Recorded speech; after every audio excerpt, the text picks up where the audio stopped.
Perfect. And so now I'm just going to introduce Juan Reynoso, who is going to be our presenter for the day. I'm very honored to know Juan and be in community with Juan, and to get to learn from him about the Kumeyaay community that is both in the United States and across the border in Mexico as well. So I will pass it on to him now. Good morning. Good morning. Hauka everyone. Thank you, Flor. Thank you, Brenny, for this beautiful opportunity. Thank you, all of you, for being here today. And a little housekeeping for me. I apologize for the kind of interruption at the moment of flow. For me, should I be listening to the Spanish one so I could hear the interpreter back? Or is this, you think this is good? Okay, perfect. All right. I'm just going to get right into it. First of all, thank you again for everyone for being here, for supporting, and for just learning a little bit today in community. Our discussion today is going to be talking about indigenizing education, arts, and politics. So it's kind of a very loaded response there, a lot of different topics. Let me know if someone could just auditorily tell me if they can see the screen. We can see it. Perfect. Okay, I'm going to go ahead and just get started. So again, so my name is Juan Reynoso. I'm Two-Spirit Ipai-Kumeyaay from the San Pasqual Band of Kumeyaay Indians. We are located in northern North County, actually in Valley Center, California. And as a member of the Kumeyaay Nation, we are a collective of 13 tribal communities within the San Diego region. And we're going to get more into demographics a little bit later, but just a little bit, this is my bio. If you're interested in reading it, I always feel weird about putting all of these things on here, but it's important to know who I am and who we are together. So as I mentioned, I'm an Indigenous Two-Spirit storyteller, an advocate, teacher, and a culturally responsive trauma practitioner. I've worked in tribal gaming independently for over 20 years, and I moved into education. I used to be an ASL interpreter. It's funny to say I used to be because I still interpret, but I'm now in the education field as a deaf educator.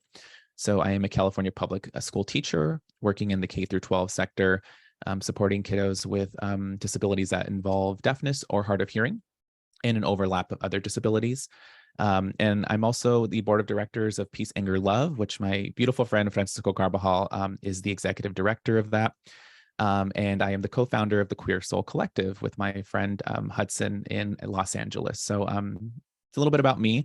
I graduated from the University of California, San Diego with a master's of teaching and learning. I have a bachelor's of science degree in American Sign Language interpreting, and I hold California teaching credentials. I have 2 of those. So blah, blah, blah, blah. So thank you. Anyways, that's a little bit of the formalities of it. Some objectives that we're going to go through today. And at any point, let me see if I can actually see. I'm going to change my view because I can just see my presentation and I don't like that.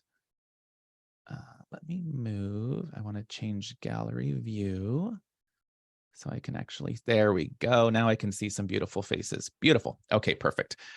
So a little bit about what we're going to talk about today. We're going to define colonialism. You didn't think you were going to have an education class this morning, did you? We're going to talk about colonialism. We're going to discuss how colonialism has impacted the education system, specifically how it's impacted the Kumeyaay Nation here. We're going to identify a little bit about politics and power. So some of these themes, you may be well-versed in them. Maybe this is the first time you're hearing about it.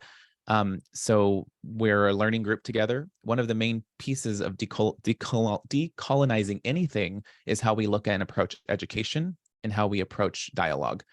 It's really important that every person on this call recognizes they have something to offer, recognizes that they have a positionality that sets them in a place where they have experience that provides context, that provides growth, for this collective group here. So that's really a decolonial practice, is to recognize that I myself, you yourself, have power, have autonomy, and what you provide to the group is important. We're going to discuss a little bit about art. That's really, for me, what has become my healing journey over the years, working through my own unlearning, reprogramming, returning to the land. A lot of the things that I do for myself is really about art therapy and expressive therapy through the arts, whether it's dance, whether it's painting, writing. That really is what helps me. And then we'll have some time later to talk about what your questions are. We can go back and forth. And I do want to also recognize that during this workshop, I do hope that you, for yourself, learn a little bit about ways to hold yourself accountable and your community accountable to do better, to start decolonizing yourself and re-indigenizing some of these ways and practices. And it's not a simple thing. You're not going to snap our finger today and you're just going to know everything. It is a process. So just be graceful with that, with yourself. Okay. Alrighty. So first thing is, what is colonialism? And we can use the chat. I really like to get people involved. So what are your thoughts? When you think of the word colonialism, what comes to mind? What are some words or themes that might present themselves for you? And this is more for the group. So you just take about a minute to just type in a word or two and just share with each other what some of those themes are for yourself.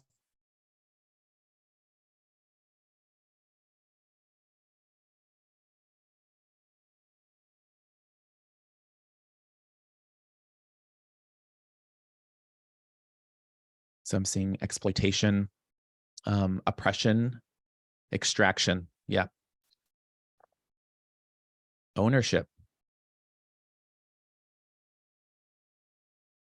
Brianna, I love that. Historical trauma, but also resilience.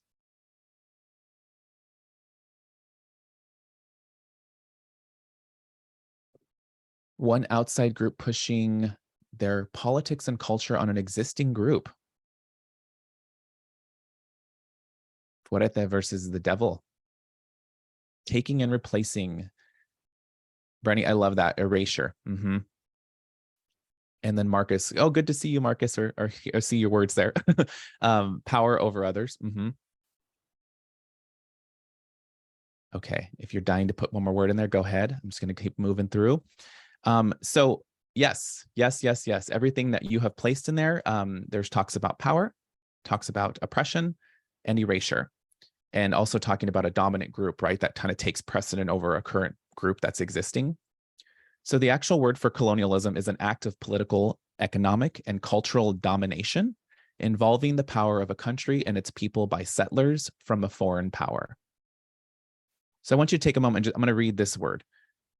Cultural domination involving the country or the control of a country and its people by settlers from a foreign power.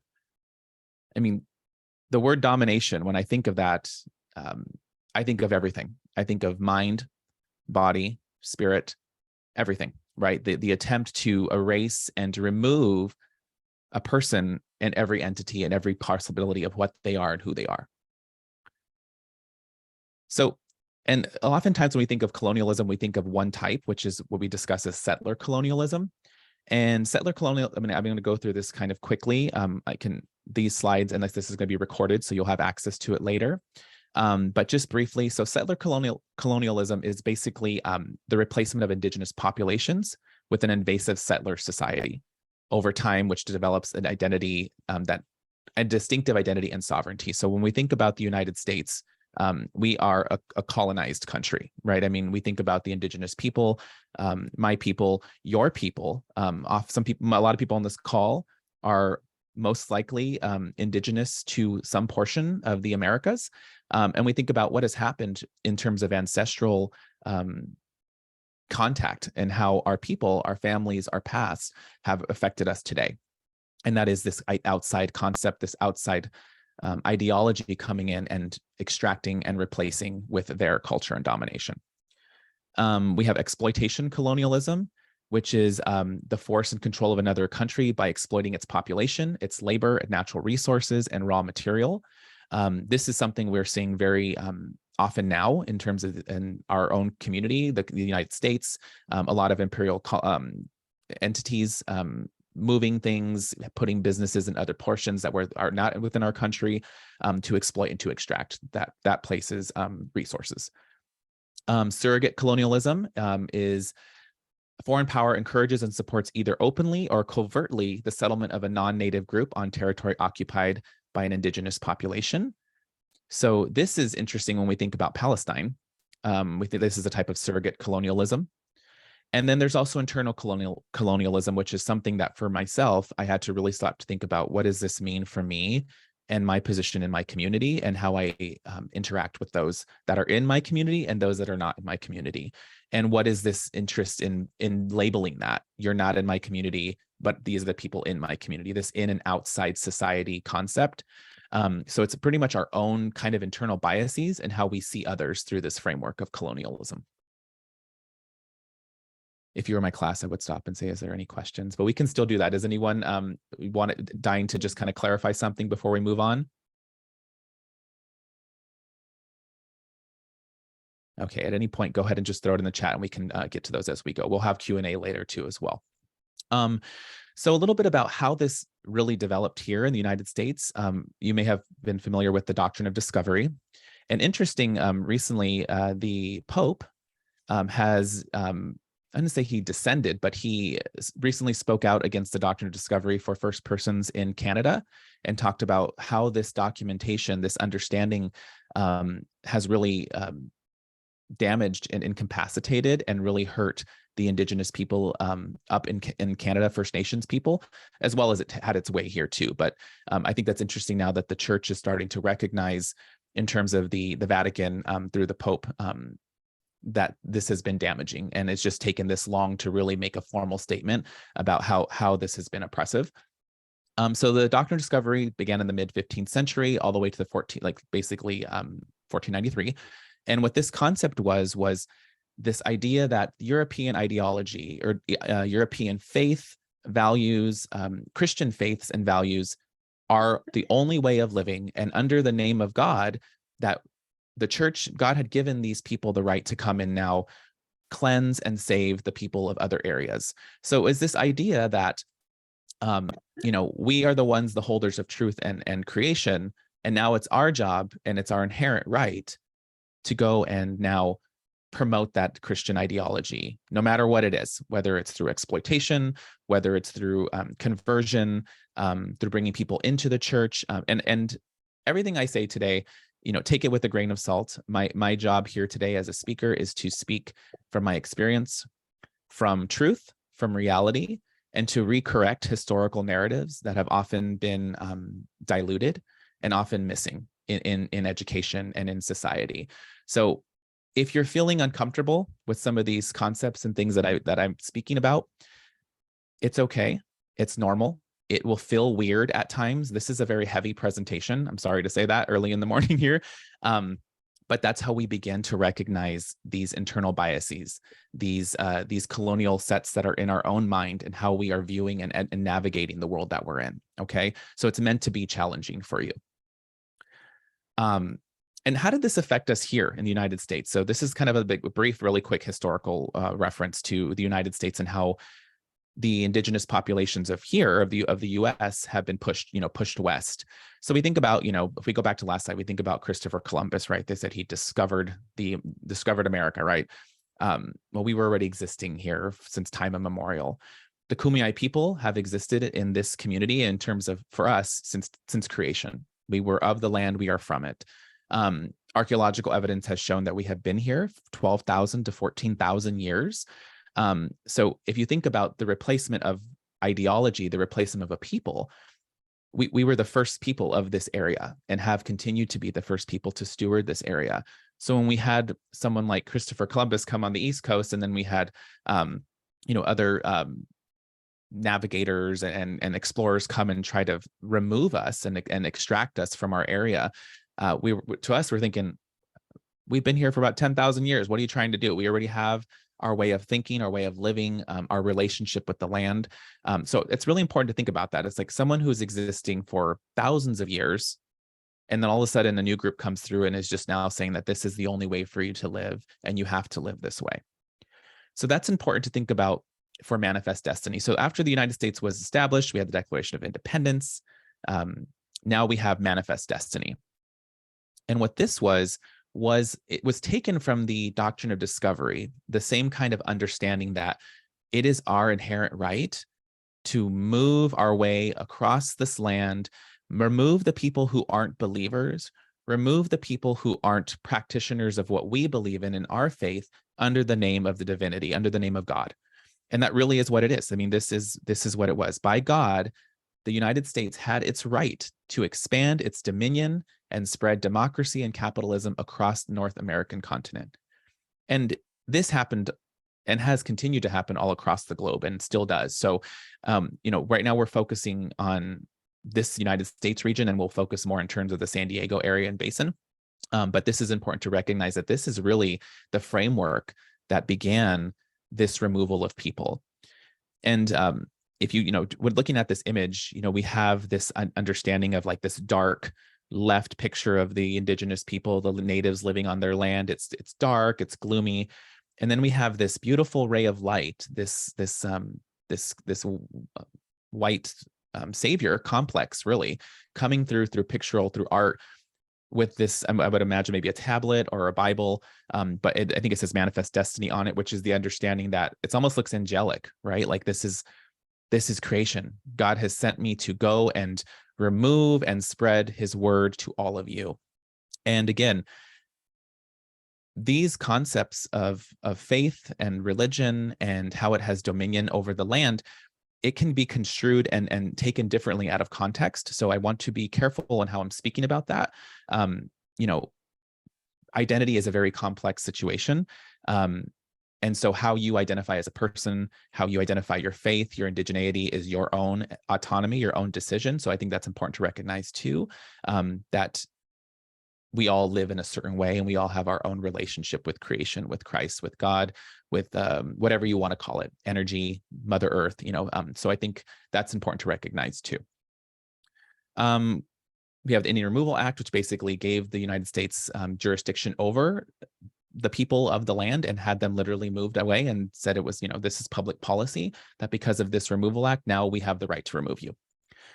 So now it brings us back here to our people, to the Kumeyaay. So we like to identify ourselves. We call ourselves Ipai and Tipai. So Ipai, Tipai is the word for people. So we are the people. We are the people nation of this area. And you can see the image to the left. It says US and Mexico. And there is kind of a dotted little graphic. And that tells you before contact, this was our region. This is our unceded ancestral territory. We would go all the way extending north, oceanside-ish area. We also would navigate with the Payam-Quecham, the Luceño, who are north of us, and this area as well. And all the way down to Ensenada. So this, and all the way down to towards the desert to Mojave. So really, we were a people that navigated the oceans, the deserts, the mountains, all of that. And we would move through the calendar, through the seasons with each other, and we would trade with one another in our communities and support one another as a nation. If you look to the image on the right, this is a little bit of an older image, but this gives you an idea of where we now reside. And these little black dots are the tribal reservations of the once former unceded territory. This is now where we reside. So for me, that says San Pasqual, I'm North County. So we have San Pasqual, Santa Isabel, and Mesa Grande. So the three of those, we consider ourselves to be Ipai, so the people of the north, and everyone below. So we have Campo, Saquon, La Posta, Manzanita, Hamul. They would consider themselves to be Tipai. But again, it's the same. It's just a little bit slight dialect change. But we're northern Kumeyaay, and they're more southern Kumeyaay. So a little more history for you. So how this affected, doctrine of discovery, manifest destiny, how did that affect the Kumeyaay people here? So what's interesting is, so we think of, Columbus discovering the Americas, right? And the East Coast, 1492, right? And what's interesting about the West Coast, the region that we reside on, is it was very difficult for the Spanish to make their way here at that time. The way, the landscape of going around, the whole channel, either South America up towards the coast, and also just the landscape itself, they were unfamiliar with. So us on the West Coast, we experienced an entire different experience than our indigenous kin on the East Coast. But Juan Cabrillo in 1542 was the first person to make, his contact with the Kumeyaay people.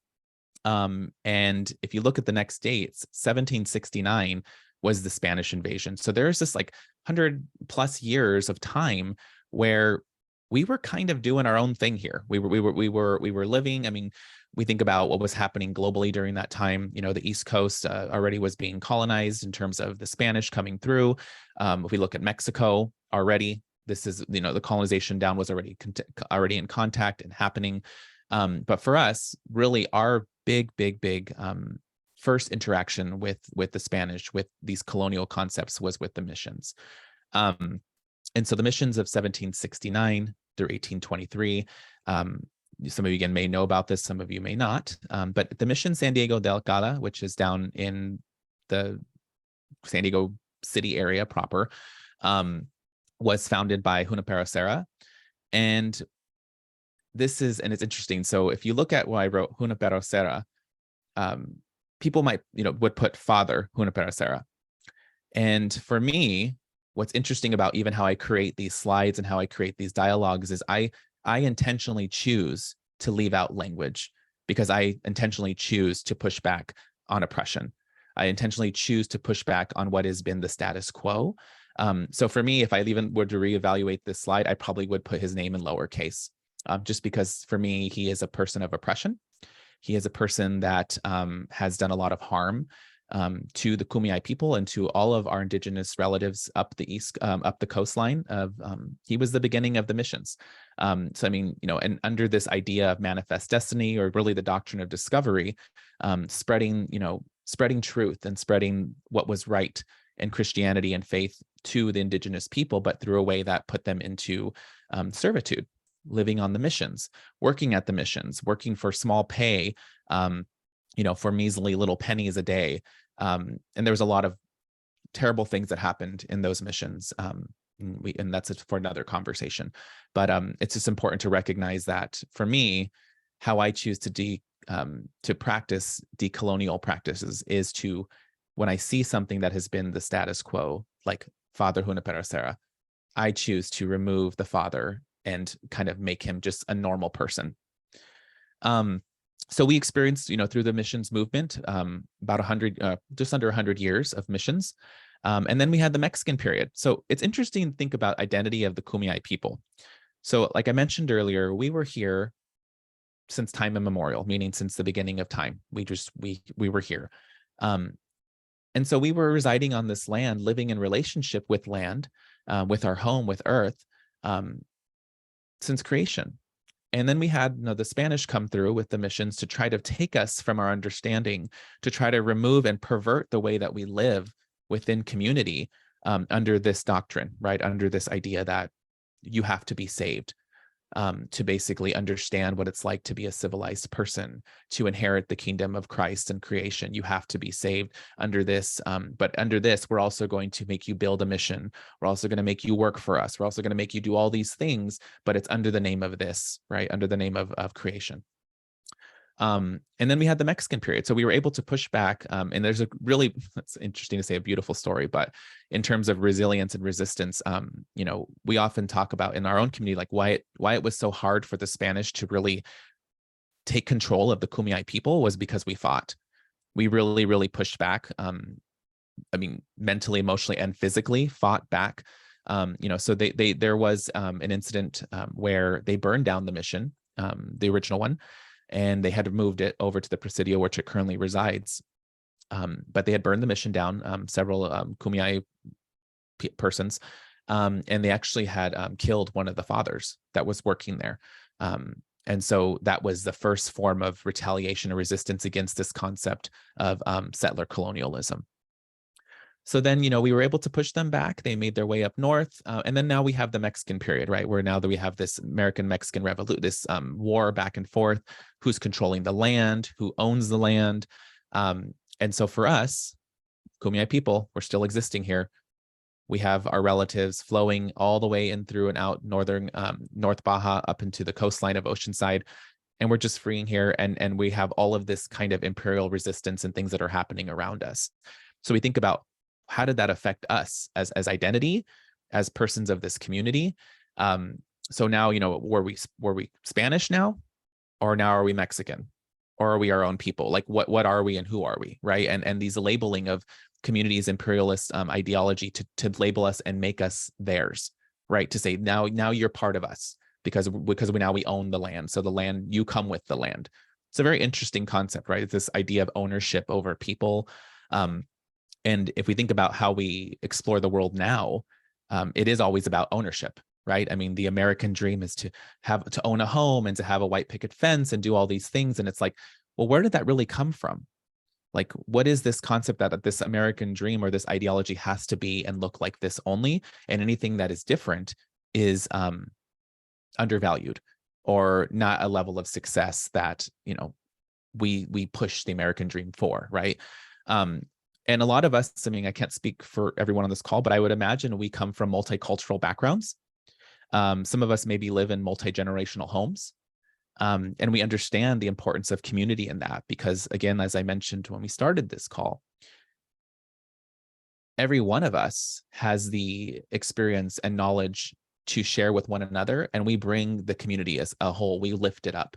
So when we live in multi-generational homes, when we live with our aunties and our grandpas and our uncles, our kin, our cousins, chosen family, we are creating our home, right? And if it looks anything different than the dominant society, it looks like we are lacking, right? There's this understanding of like, oh, we have to come in, we have to save these communities. We have to come in and give them all of these things because they need it. And I like to, and this is my own philosophy, I always try to lean into good intention. And I think about what was the intention of these people to come and do this? Was it really their understanding to think I'm doing the right thing? That these poor people living and residing in this community, and poor in the eyes of this perspective, right? They wear different clothing. Maybe they don't wear clothing at all. They live on the land. They live in these houses that are built with like sticks and straw. We call them iwas. Those can't be, you know, really helpful homes. Like we need to give them our tools. We have to build these big structures and have them live there and become part of our community and learn how to do all these things. And it's like, no one ever asked for that, right? So I'm going to move forward a little bit, but I think if you're really interested in looking at some of this information, I would really look to the 1850 Act of Government of Protection of Indians. So now, you know, after we had the Mexican period, there was, you know, war, and you know, eventually the United States basically took control of California. And what's interesting, if you look at this image here, again, this is like it shows you the red outline is the unceded territory of the Kumeyaay people. And if you look to the right, there's this kind of gray area shaded in. So what happened was, you know, now it's 1852, right? I mean, we've had now 300 years of colonial pushing, right? To take from the Kumeyaay people, to extract from them, to remove them basically from this beautiful, rich land of San Diego. And so what happened, and it's really interesting, is there was this, it's called the Treaty of San Isabel. And several community leaders, Kosais, came, and they came to the conclusion that we need to somehow form a pact, a compact with the government to say, this is ours. So you can have all of this, but you need to leave us alone, basically. Like I think when I think about why this happened, I again ask myself, well, why did my great grandfather want to sign this document? Why is his name on this document? And what's interesting about this, I like to actually show you the document. It's really, really cool here. If we go here, if you can see that, on the very top, it says Santiago. And it says of Hakum. So they used to call us Digueño Indians because we were from San Diego. So they didn't even really know our name. They just said, oh, you're all Digueño because you live in the San Diego area. So that's what we're going to call you. So it says, on behalf of the Digueño Indians, these are all leaders that were supposed to sign that compact to give us our control and keep us in our area. So for me, I think about, I really do, when I first read this and I saw it document, I was initially just really upset. And I was like, gosh, why? Why didn't you fight harder? Or why did you even entertain something like this? But I had to tell myself that I'm acting out of emotion and I'm acting out of my own pain. And so I needed to step back and say, I wasn't there. I don't know why they did what they did.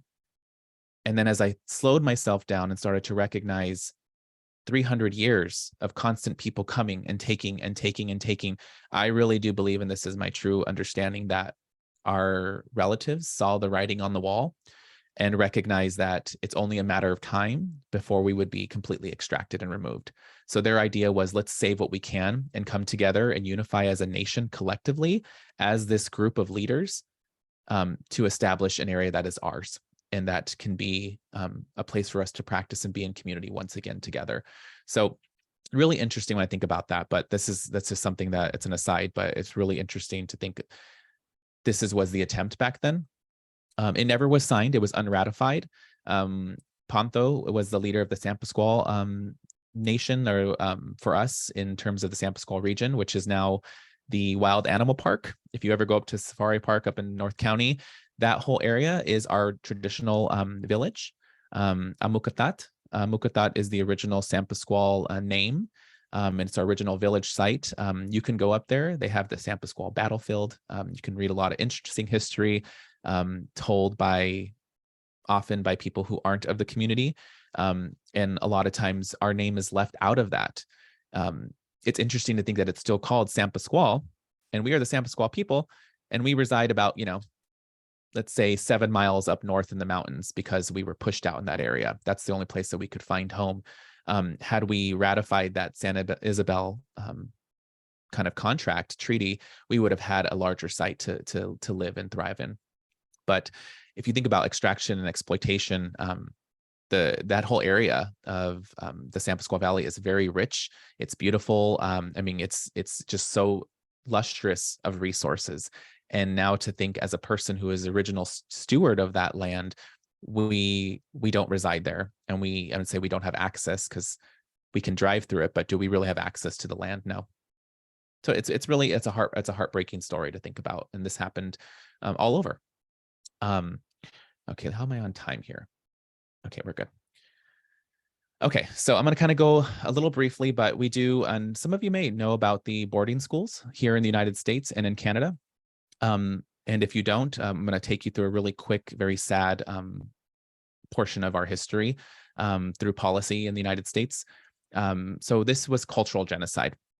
And as mentioned earlier, during the protection, I'm going to go back here real quickly. It was right here, the Act of Government and Protection of Indians. So during this period, now the United States had taken control of the land. We were now the United States. So now I think about the Kumeyaay people have been Kumeyaay, we've been Ipai. Then were we Spanish, or now what happens when they kind of came to us? And then were we Mexicans? Are we Mexican? I don't know what we are. Oh, now we're united. Now we're Americans. Are we Americans, or what are we? And so the interesting piece to think about that is, like, we have existed beyond 3 attempts to rebrand or recreate a people, right? If you think about that, it's like several attempts to be colonized and to be placed into these censuses or these labels, and we still are here. That level of resilience is just incredible to me. But this portion here, so this is the Carlisle Indian School, and this was the first documented U.S. funded a school for the, how do I put this? If we were to ask a politician, it was to school, to educate, to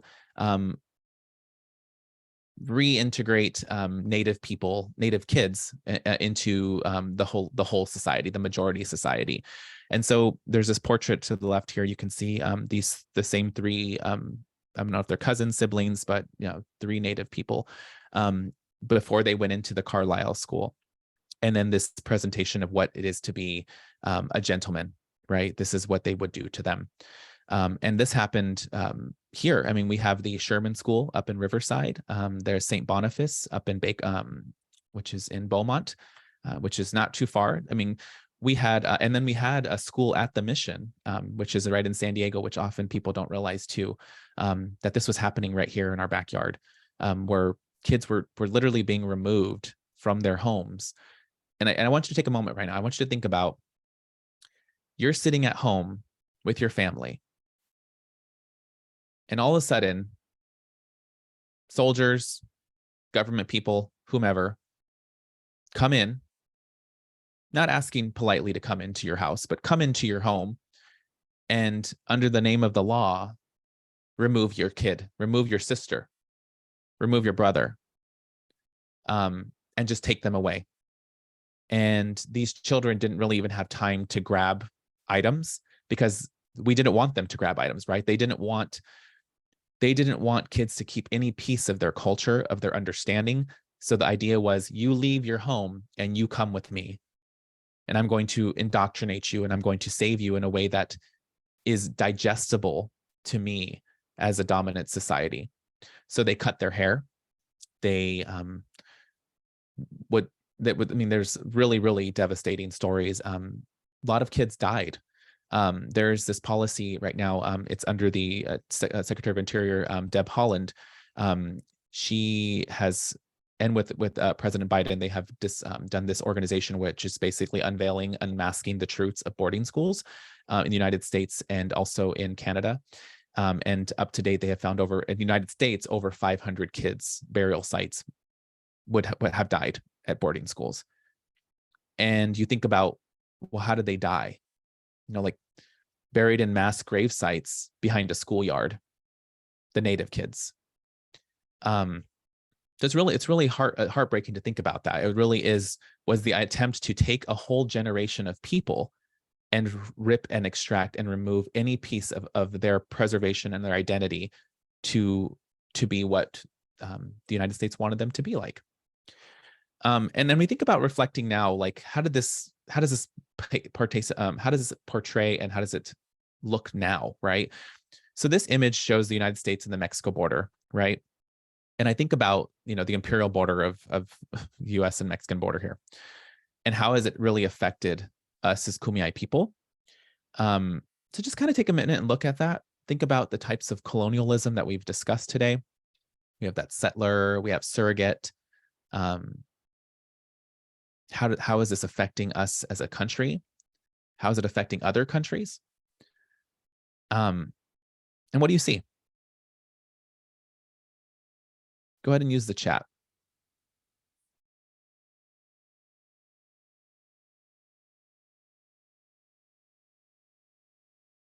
And I'm just now seeing our interpreter, Andrea. I'm so sorry. I will go slower. 15 minutes into it. I'm so sorry.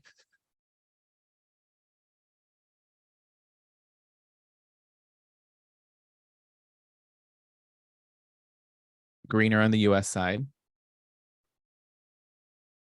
Language barriers. Mm-hmm. The border fence. Uh-huh.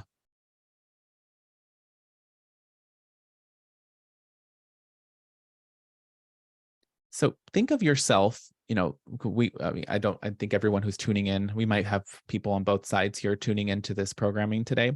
But just imagine yourself from a perspective from this kind of internal biases.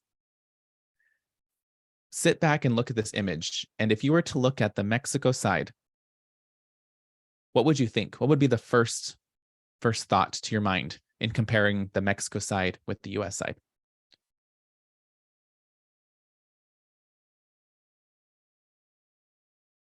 I'm going to go ahead and translate Patty's comment in the chat. She says it's isolated in the US side, and there's a future on the side of Mexico. I also like Maxwell said the US is trying to distance itself from Mexico. And then but then it also says, while Mexico is highly concentrated to the border as if it clings to the US out of necessity. It's a pretty powerful statement. Thank you for sharing that. And I think, when I look at this, my first inquiry is like, man, like why don't we have, this is an older image, and there has been some, development in that area, but realistically, yes, by the side of the border here, there's a lot of population, industry, and then on our side here, right, there's not very much happening. And I asked myself, well, who's responsible for that?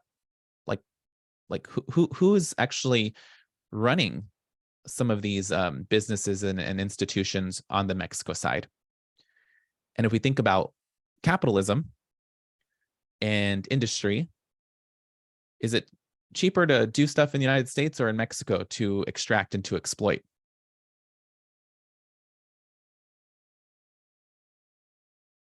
In Mexico. So what we're seeing here is a form of resource extraction and a capitalism that is embedded in United States using another country to put their factories and their workers on one side of a place and to exploit and to extract and take control, like basically to use the population of a different origin group to run a business on this side. And this is a form of colonialism. So what it looks like is like we don't have, it doesn't look like we're doing anything negative on our side, but it's so busy on that side. But really, who are the ones doing it? Who are big participators in this is the United States. And I think what's interesting about what the comment was from Maxwell was, it's almost as if Mexico is highly concentrated to, it's like clinging to the United States out of necessity. And we think about when someone is in need of something, when they're really, really wanting help or support, what is behind that? Like, is the image that I can't do it on my own? Is it you have fed me a narrative that tells me that you're dependent, that I'm dependent on you, and I just keep digesting it, and this has become the norm? There's a lot to unpack there, but I think these are really, really important inquiries to have about that. Okay, I'm going to move on. Sorry, quickly. Okay. So really quickly about language and how does this affect language, right? Someone earlier said language barrier, the border, and that's absolutely true. For us as the Kumeyaay people, we have less than 100 fluent speakers who can speak our native language. I mean, when I say fluent, I mean conversationally can hold one and just continue to dialogue. But there has been beautiful attempts to and preservation to continue to relearn our language. I am a life learner of our language. I saw that my two sisters are on here, so I'd love to see that. Thank you for being here. Are also, learning our language, and this is our way of pushing back. But I think I want to just read this. It says, language loss entails an impoverishment of humanity. Each language, large or small, captures and organizes reality in a distinctive manner. To lose even one closes off potential discoveries about human cognition and the mind. Each language, large or small, captures and organizes reality in a distinctive manner. To lose even one closes off potential discoveries about human cognition. It's a pretty bold and like really powerful discovery and statement here. And we think about all of the languages that have existed here. This is from the there's this beautiful website that talks about like the preservation of languages. It's through the United Nations. But this is kind of, I think, about settler colonialism and how it's affected languages since the beginning of time. And it's very small, so I apologize, but all of these little black italics are specific language, indigenous languages of the United States. And it tells you, are they endangered? Are they extinct? And what's interesting about the word extinct, so we have a beautiful speaker, and maybe some of you know him, Dr. Stanley Rodriguez, Kuchimayu Stan, and he is just a big advocate for our language. He's teaches many, many classes, and really is just a pioneer in his practice and for our communities. There's also Dr. Alex Hunter, who is from Hamul, who has been my personal teacher and friend and confidant. And these are the ways that we're pushing back. So some of the language that we use, instead of saying extinct, we say that it's dormant. So, if there's living people and breathing people within our community, something isn't extinct. It may not have been used, but there's ways for us to revitalize it, to take that dormancy and put it back into creation. So even how we use language to talk about something, whether it's in the present or in the past, that's very powerful. So for us, language is not dead, it's not extinct, it's just asleep. And it's time for us to awaken that. So yeah, you can see this image is pretty powerful in terms of the exploitation and just kind of the removal of language from the first people here. So always cracks me up when I think about, this kind of ethnic wars when people, it may have happened to you. It's happened to me before. If someone's speaking Spanish and someone who speaks English may not understand you. And their response is, why don't you learn English? You should learn English. You're in the United States. And it's like, why? I should tell that person, why don't you speak Ipai? You're in San Diego. That's the first language of this community. Why don't you speak Ipai? So it's this understanding, this desire to say, you know what, I'm the one that's right and you're the one that's wrong.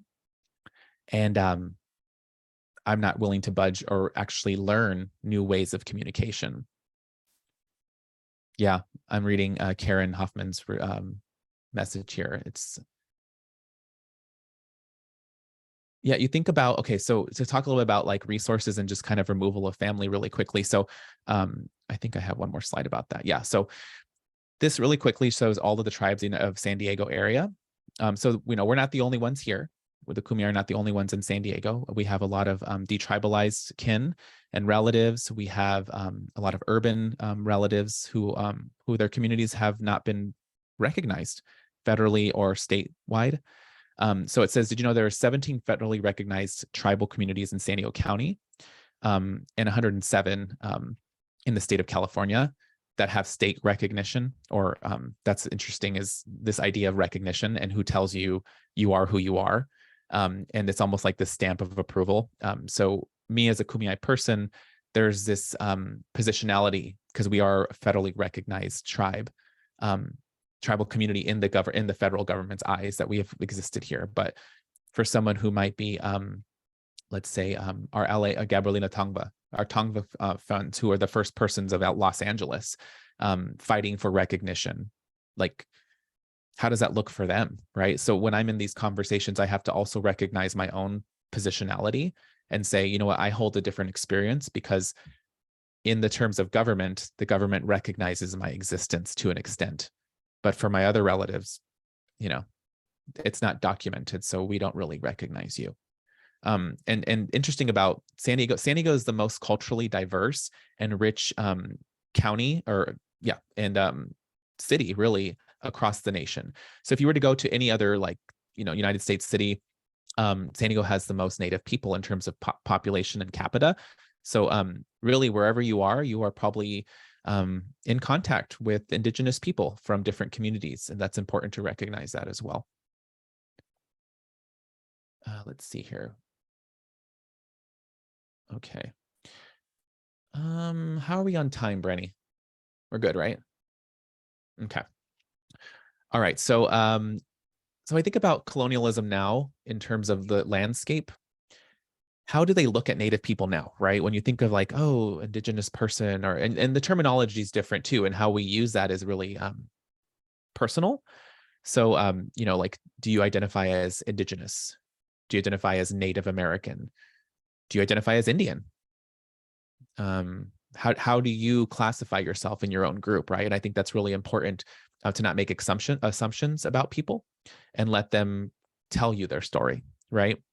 So when we think about historical narratives of people, oftentimes it's romanticized, right? We think of like the story of Pocahontas, and she was just rescued by, John Smith, and there's just this beautiful love story, and which in truth, the reality, she was an underage girl, and she was probably the first documented missing MMIW, missing murdered Indigenous woman person.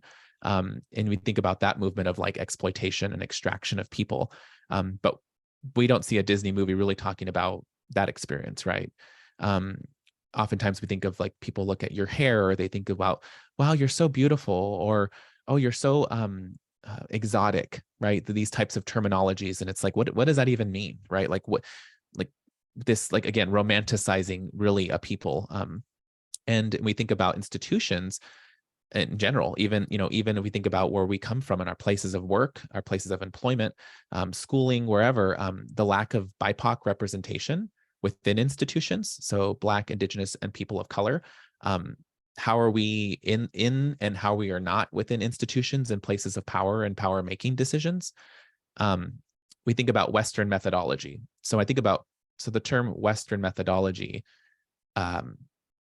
is more of a dominant culture, right? So we're here in the United States. We would say that this is Western thinking, Western methodology, are often rooted in non-Indigenous practices. So if I put this specific workshop into play and under this kind of idea, so what does it mean to be a non-Indigenous practice? Well, if I were to be occupying or navigating this conference or this workshop right now in a Western methodology, I would probably have all of you turn your videos off. I would say, hold your comments to the end. I'm the person speaking. I hold the power, and you will speak and you will talk when it's my turn to give you that place. That is Western methodology. That is a term, that is practice of power over people. Indigenous practices is bringing everyone in, opening the dialogue in circle, recognizing that every person again on this call has something to offer, has value, has a story that may be different from mine, and is nowhere better or lower than what I have to share. It's all about the collective. And so collectively bringing people together in a circle, in an understanding that nothing is out of the circle, everything is within, and we all create together, that is Indigenous practices. And it also includes and always should include the land. And we'll talk about that a little bit too. We think of erasure of Native people. Someone talked about that earlier. Speaking of us in past tense. So, oh, the people who lived here, they just kind of wandered around. They were nomadic. They didn't really have a set place. It's like, well, we're still here. I'm standing right in front of you. And you'll see this. And my original PowerPoint here, just sake of time, I was pulling through, and you can go through the museum. There's like the San Diego Museum of Man or of Us, just certain documentation, the San Diego U.S. historical site, just really public websites. And I just did my own inquiry, and I was curious to see how they spoke of their existence in the community. And oftentimes there was no mention of the first stewards of the land, us as Kumeyaay people. There was a lot of reference to the people who lived here were called this. And so, I actually took the initiative to email a couple of these website creators, and was like, hey, I think there might be an oversight. Just letting you know, we are very much thriving here. And if you can, change the language on your website to reflect reality and reflect true historical context, then I would appreciate that. And so, again, it's just these little things where, if I spent all day trying to find these little places that are kind of erasing us, I would be here I'd be here all day, be here all week. But it's just those things where I'm starting to find myself looking at those places where there is power, where there is a lot of leverage, and going to see how they tell their story. And are they including the people of the land? And then we see this a lot. And the next one is commodification of Indigenous practices.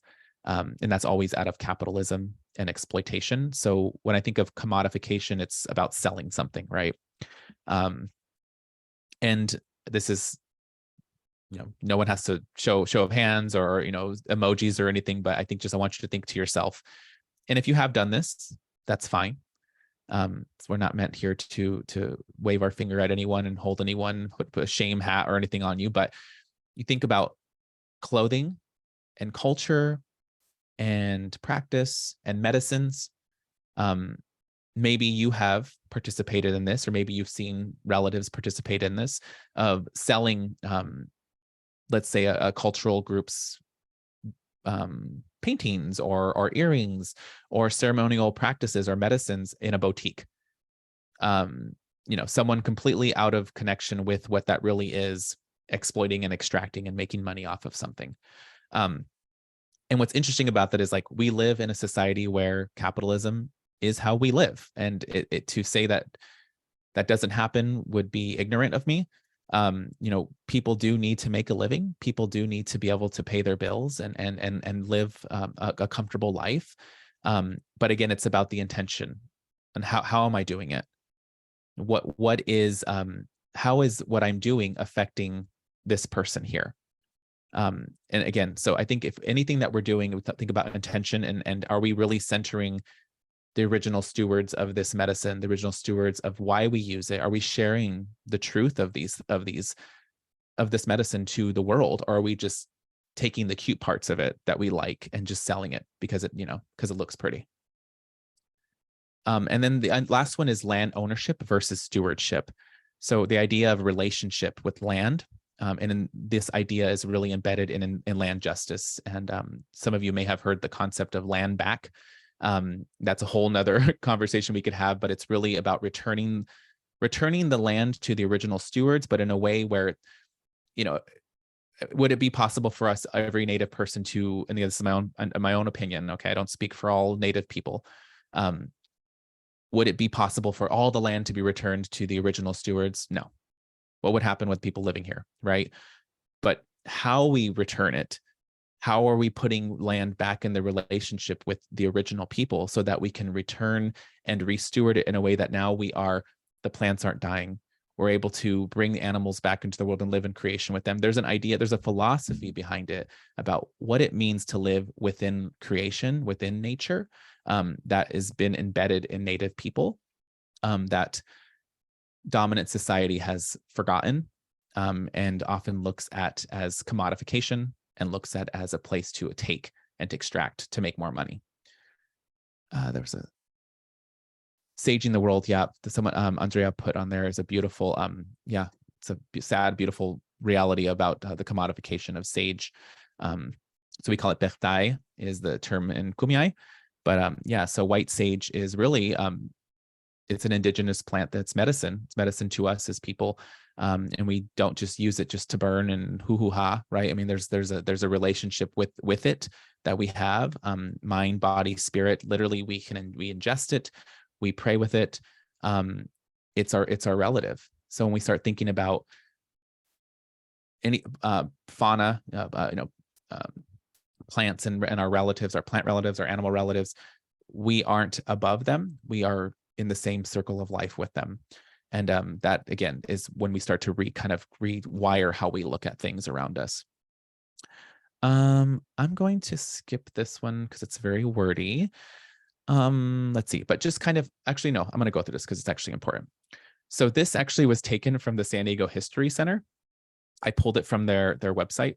And this is, again, me just doing some learning and diving into how people see us. And it says, symbolism and rituals were conspicuously lacking from the Native creeds. And there was a notable lack of realism in their crude art.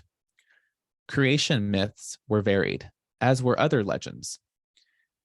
Animate and inanimate objects were personified. The bear, like the eagle, was venerated, and the porpoise was thought by the coastal Indians to be the guardian of the world. Medicine men were much respected. They, and notice the quotes here, they cured localized ills by sucking the blood from the painful area, by blowing smoke on it, or by spitting on it.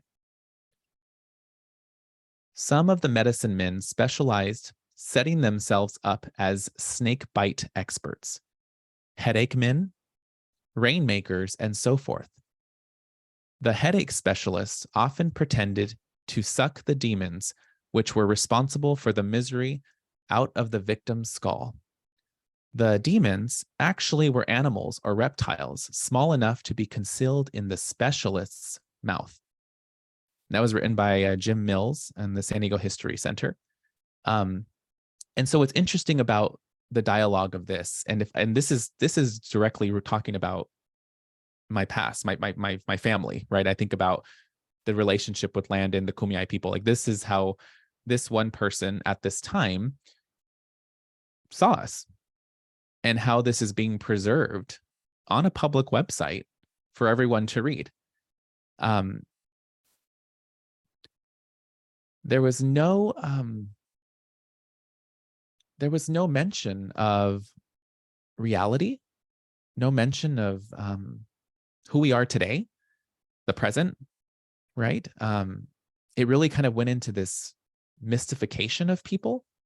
So I thought that was really interesting, because there's a lack of reality in even this context in this paragraph. it doesn't show even the intention to connect with who we are today, right? There's this lack of relationship in that. So now I'm going to go to, let's see our time here. We're good. I want to talk a little bit about art.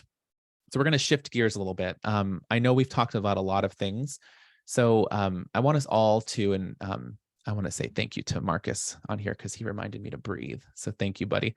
I want us all just to take a breath together, because this has been a very heavy portion of the conversation.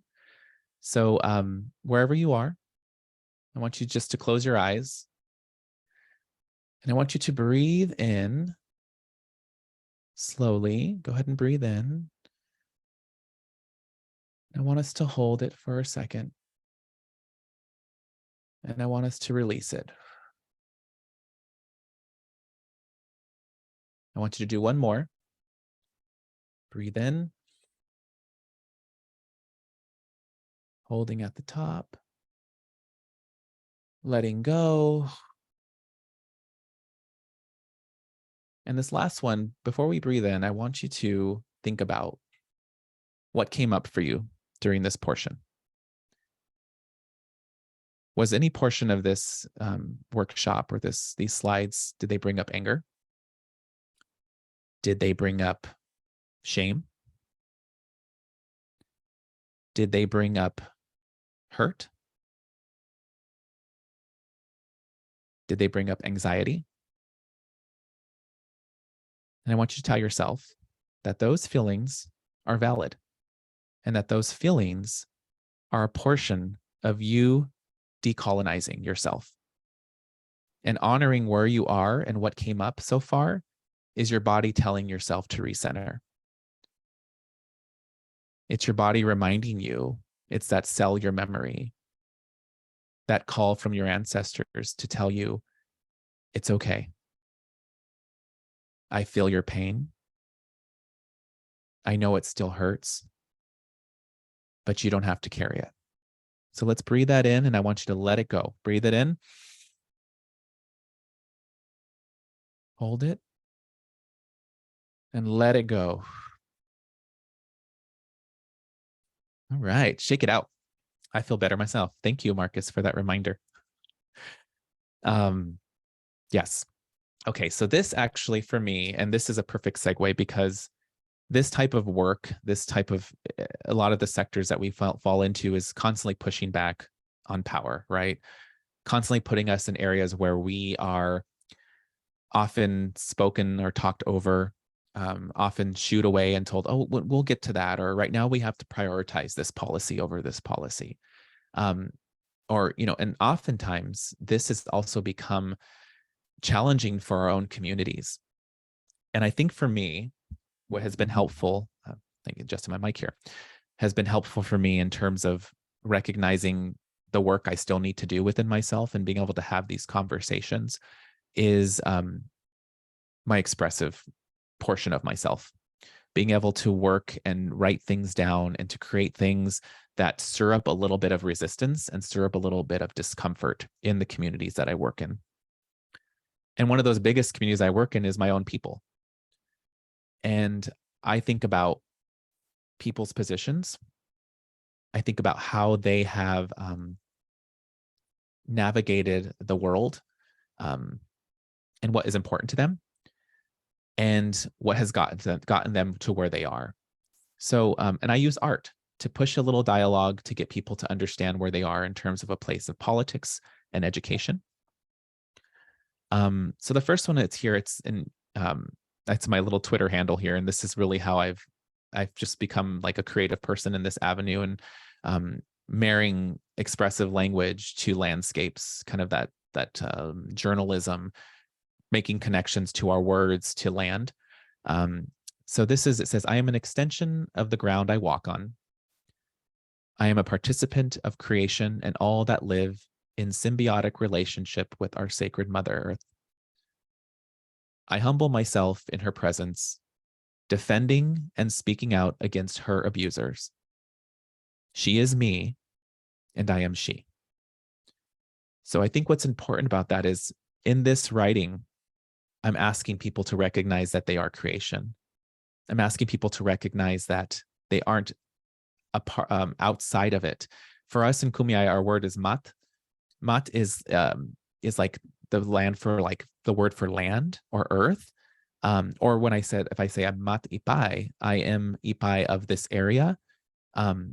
So there is no word for nature. And so we say mat this, mat that, mat Ipai, mat, we are. And if you think about even how we use language, it marries them, that there's no separation of earth and us.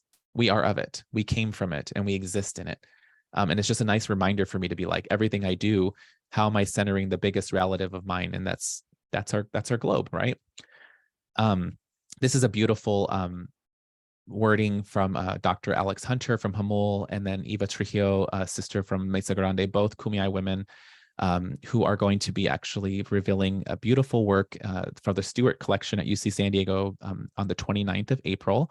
And this is their words about the woman. It's called Yishesh Jacques. So it's the woman's heart. And we were born of her yas, created from the lands that intersect with her deep hashith. Sacred are the ha from where we came. We were drawn from her hasith beyond to her mountains and deserts that always usawa unaiwar spirits. Sacred is the mat here from where we came. So that's again, this beautiful. Sacred is the mat here, the land from where we came. I want to leave time for us to dialogue a little bit. So I know I'm getting close to timing here. So I want to go a little more quickly. This one is one of my favorites. It talks about our hair and how our hair is a part of our spirit. It says, I am the thread that binds past, present, and future. I am the creation of story, the persistence of power and representation of my people. I am memory, joy, and grief. I am every lesson, word, utterance that passes through my soul. I am my hair. And if you think about the boarding schools, which try to remove that from us to take it and literally would cut our hair, they didn't have a choice to grow their hair. Growing your hair is a very personal story. And for me, I think about when we grow our hair, it's not only for myself, it's for those who couldn't. And it's a reminder, again, it's a resistance and expression to the world that you no longer will take from me, that I will occupy space and I'm valued of space and I will be heard. This is a couple of visuals just from the community, some work that we've done as a collective, just some bird singers, women who are dancing bird here. It was during pandemic. I think this was in 2020. And we were protesting the border wall. So we had gone out to Manzanita Campo area out in East County. And we were just a collective of different community members from the different Kumeyaay tribes. And you can see the border wall here. And what was beautiful about this day is we actually met our Kumeyaay relatives who are in Baja. They came up on the other side of the wall, and we sang and danced bird together with the imperial border between us. Just another statement to show them that, you know, regardless of material borders, that our culture still thrives and exists. And for me, this is a really important one, and I'm going to give us, sorry for cutting into our Q&A time, but I just think this one's important. This is a call out to my own people, to my own tribe, and to anyone else who has been programmed to think that queer and two-spirit and indigenous people are lacking, or that we need to be saved, or that we don't exist in practice. It's a call out to them. So it says, to all tribal nations, if your stories, your places of ceremonial gathering, and your community practices exclude two-spirit, trans, non-binary relatives, are you actively decolonizing? This is asking for a two-spirit, trans, non-binary youth. And so for me, as a Shla person, so Shla is our word for two-spirit, non-binary, gender non-conforming. You know, they're not mutually exclusive, but for me, it just, I mean, I identify as Shla queer person. It's a way for me to say, you know what? Before you guys were colonized, before our people were fed a doctrine that attempted to pervert us as people and continues to pervert us as people, we were living in harmony with you. And our relationship with community is very strong, and continues to be strong as Shla people, which is interesting. It's also the term for moon. As Shla people, we held great value and continue to in our communities.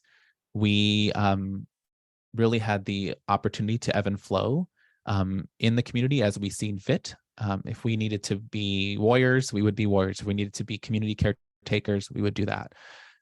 If we needed to stay back with the men and let the women go out during their cycle to rest, we would do that, or we would go with them.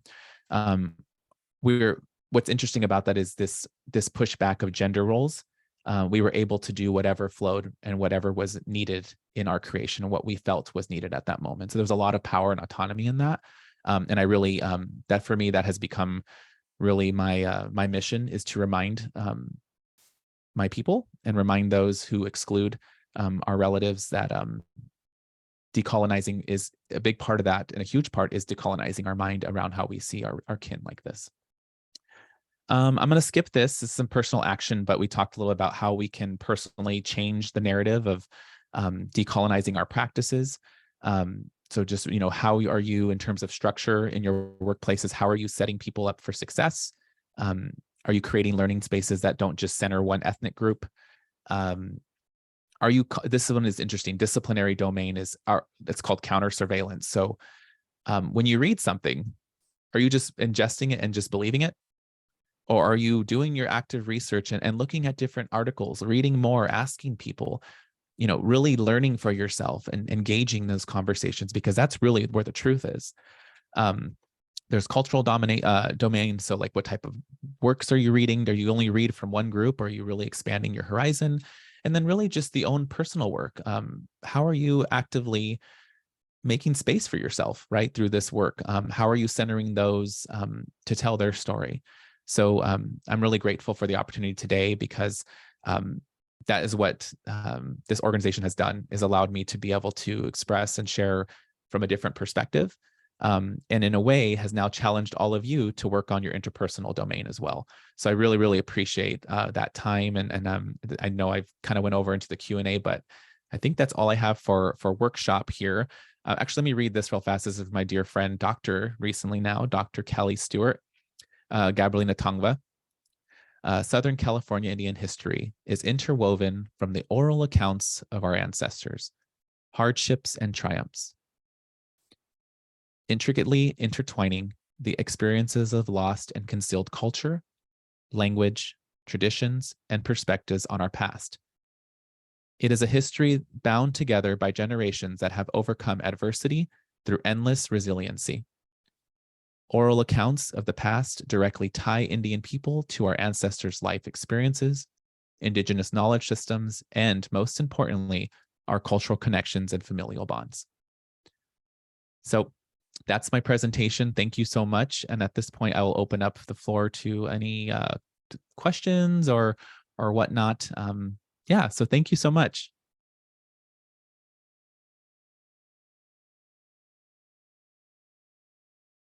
Thank you so much, Juan. This was absolutely amazing. I think it's been just so important to hear you. And I'm hoping that folks can unmute themselves. I want this to be more of a conversation as opposed to using the chat. So please feel free to unmute yourselves. And any questions, any tips that you might want, or anything that, if you just want to reflect a little bit, please go ahead and unmute yourself and do so. And Juan's here. We're going to be here until noon. So I'm hoping that, we have about 8 minutes to kind of be able to do that.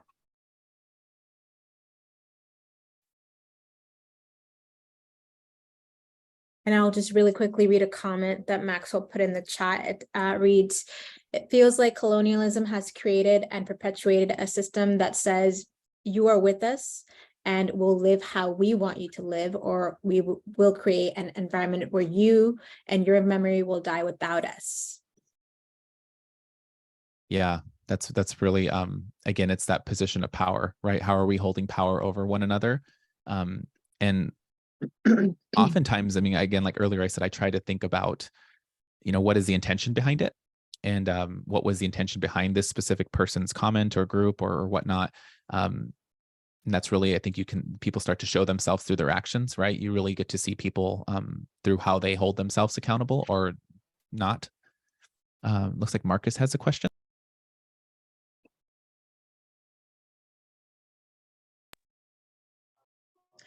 Hey folks, so yeah, so Juan, thank you for this presentation. It was really awesome to share this information and just to see you in action again. So what I do want to mention about colonization as well too, not only does it to actually dominate one set of people and culture, but also for me actually, what came up was what could I do now? Like this is like the everyday this is an everyday situation. This is, there's only so much we can do. But that's actually part of it. Yeah, I think is holding ourselves accountable every day. And again, I think, and I'm going to use this word again, intention. Like when I come into this speaking space, what is the intention behind this? Is my intention to do this? Oh, great job, Juan. Your ancestors are so proud of you. Or is it really to say, you know what? I have a story that needs to be told that is often not told in the mainstream narrative. And I know that I trust this group to learn something from it. And it's not about me. It's about, because my liberation, my people's liberation is also yours, right? It's this relationship that we all exist within one another. And what's good for one group, in terms of dominant culture, is not always good for everyone else, right? I think it's like who's holding the power, who's holding the talking piece. And it's, again, welcoming everyone in a space where we can get past our insecurities and our kind of deflections and our things like that and say, what is it you need from me? And what is it that you want from me? And be able to have this conversation that is going to be uncomfortable in a way that we can actually actively talk about these things in a way that's respectful, right? And this kind of reciprocity. Right, yeah, sorry. It seems like every time I want to make a comment virtually, like my neighbors start their car. So just to finish off, yes, part of that colonization action too is just silent, but also preventing those who are part of that status quo to actually hear the other side of who's being oppressed as well. So keeping us silent while the focus or the target as well. Yeah, very much. Thank you.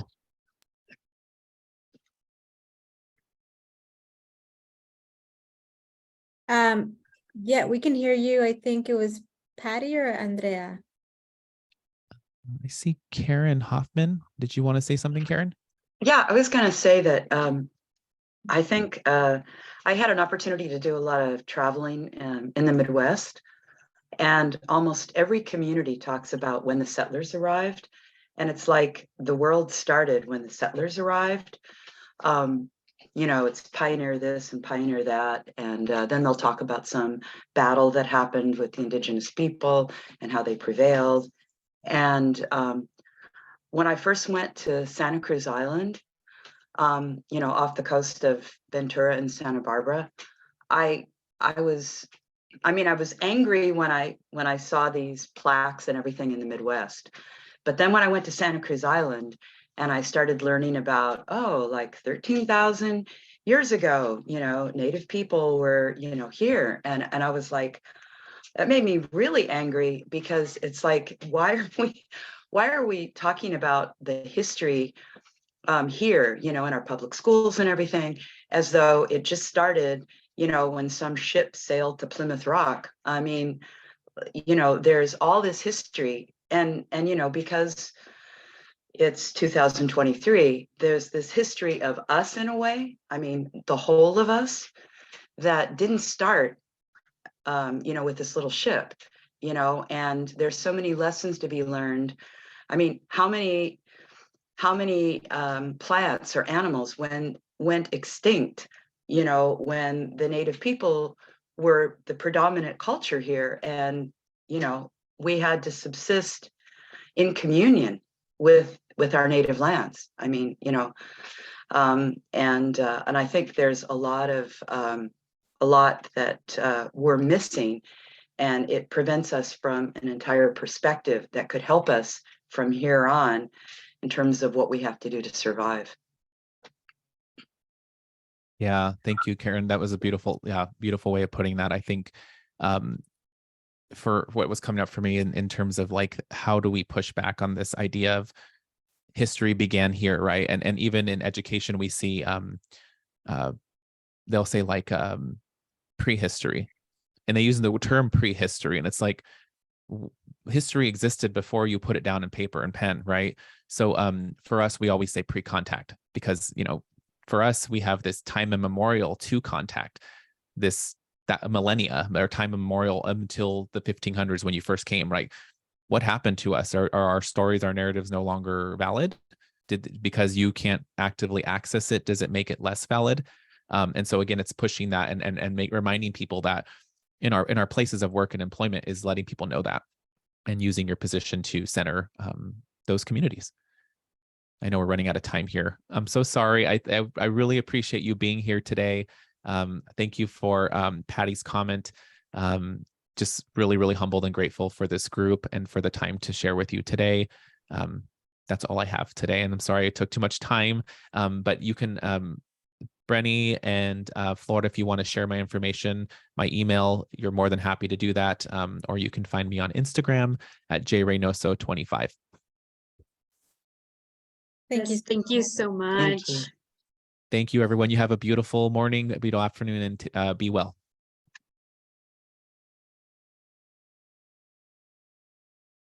Thank you, everyone. Have a great rest of your day. And we will be recording this and uploading it onto our YouTube channel. So we'll send that link out as soon as it's ready. And any questions that you have additional, we'll be sharing the Juan's contact with you all in email as well.